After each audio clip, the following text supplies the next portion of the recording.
matter because when I asked her at the end of the day, who's gonna bail you out? My ex-husband. Hello, everybody. Welcome or welcome back to the Talk Podcast. Today, I am going to react to a conversation that a lady had with Kevin Samuels. And it's very interesting. And at the same time, it's actually really sad to see that this is the mindset that is out there that a lot of women are having and, not willing to admit that they're wrong, but just going to keep saying whatever they feel like and do whatever they feel like, and in the back of their mind always hoping that a man, in this case her ex-husband who she divorced, is going to back her up. So I took out some parts that I found very interesting that's going to show the way she thinks, which is a very unfortunate way of living, and it's a very crazy mindset, to be honest, for someone who's an adult and someone who has children, at least one child. But if you think about it, what is going on? It's a woman who divorced her husband. Obviously, you guys haven't seen the whole clip. Some people might have seen the whole clip, but I'm going to summarize it a bit. This is a woman in her 30s. I think she's between 31 and 35, something like that. She has at least one child with her husband. She's been a stay-at-home mom for over 8 years now. So her husband is the provider. He's taking care of the household in terms of finance.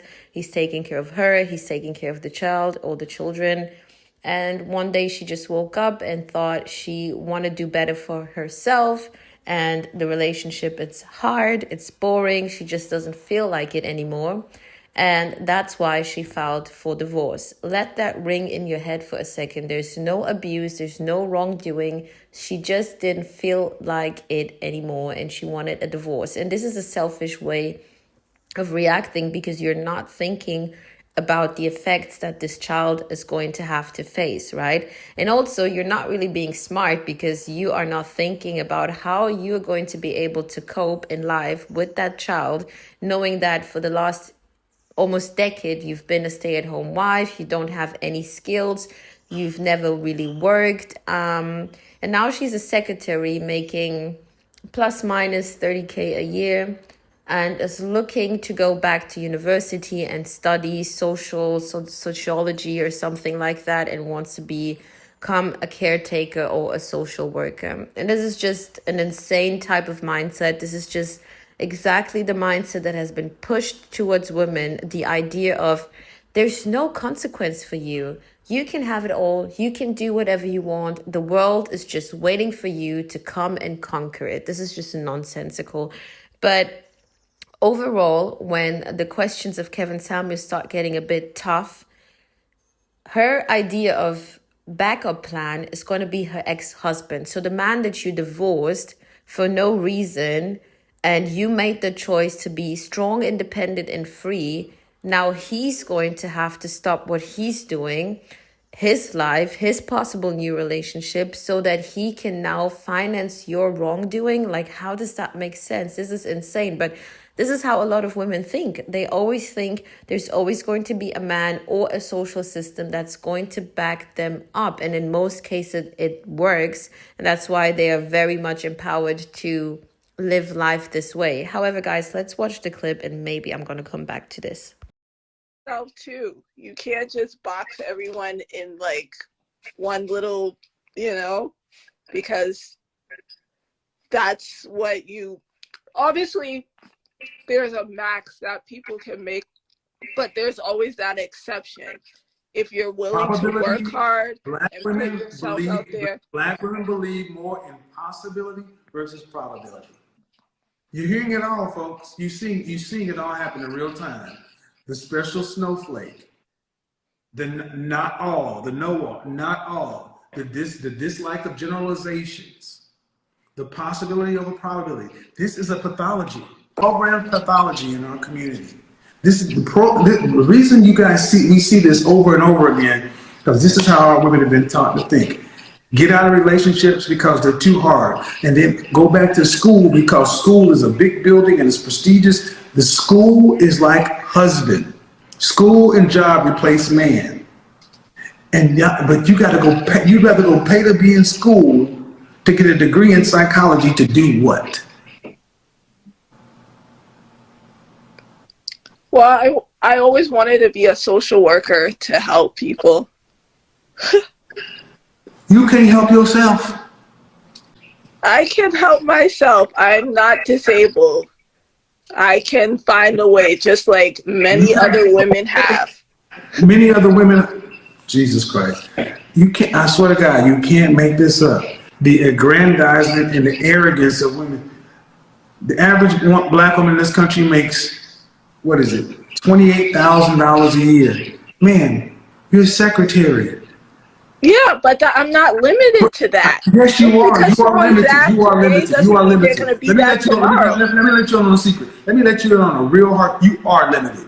You're limited by your education. You're limited by your skill set, and you're No, limited by. I'm not. Listen, I'm listen. not. I I don't care. reject that. You are I limited. You reject are. that. This is now. I've tripped off the black girl ego, and now she's going to be the strong, independent. I don't need no. I can do whatever. That's the trick.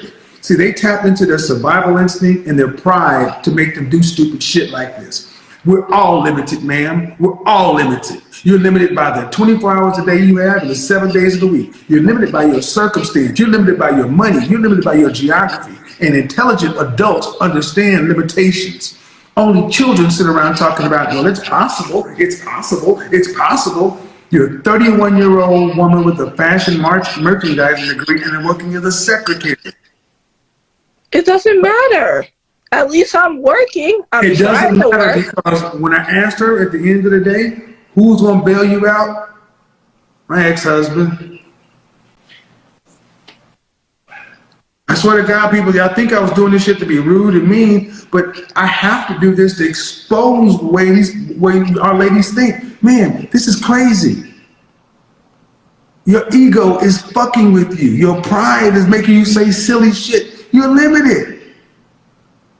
Your income is limited. Do you at least acknowledge that your income today is limited? No, I'm not going to take that in. What you're saying. Listen to this stuff, people. And this is a mother. Yeah, I am. What I just told you, man. What I just told you. Are you a father? Oh, yes, I am, and I'm teaching my daughter better than this shit right here. Right. And she watches this show too. Because, ma'am, what I just told you, you're limited. People have always been limited, but now we got people who believe because they don't like facts that they can just talk and make it real. This manifest shit is fantasy. You are limited. Did they pay you $100 an hour to be a secretary?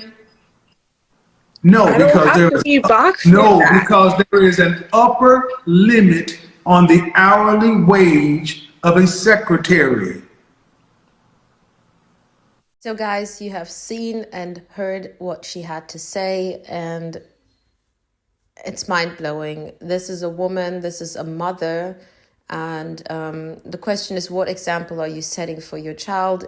What are you trying to teach that young kid growing up, that this is the right thing to do when you don't feel like putting the effort into your relationship? You just take the easy way out, you get a divorce and you leave. Also, she's putting herself and the child at disadvantage, especially financially, which is also a bad idea. Overall, the way she was reacting towards the things that Kevin Samuels had to say was always kind of like, I want to stick to my delusion. I don't want to realize the facts. I don't want to hear the facts. And always reacting with words like, I refuse that, or I rebuke that. And this is something I see a lot amongst Black people. They love to just pick words like, oh no, this is not going to work in Jesus' name, or I refuse to believe this. I reject this. I reject this in Jesus' name, and stuff like that. In this case, she didn't say that. But overall, this is a mindset that you would find a lot in the Black community, of especially women. Instead of facing the fact, they are hoping for God to make it work for them, or they are hoping for this idea because someone has done it before, it's going to work for me. But it would be rather better to stick to the reality and try to make the best of what you have, and actually learn and listen to someone who's telling you, hey, look, I'm not sure this is the right thing to do. You are literally putting yourself in a bad position. So it's just different. The way women go through life, the way men go through life, like men know exactly if they make bad choices, they need to face it and they need to pay for it 100%. While women always think, oh, I'm just going to do as I feel and someone else is going to bail me out. Someone else is going to help me. I'm also going to talk about a comment that I had on one of my videos, and there was a man saying that every woman has kind of like a backup plan, which yes, it is true, even though they don't really have that backup plan in terms of another man. But they always assume, there's always this, oh, I have so much options. I have so many options. There's going to be someone that I can just hop into a new relationship with and he's going to rescue me and all that stuff. It's disturbing. It's really disturbing. But however, guys, I hope you enjoy. See you in the next one. Bye.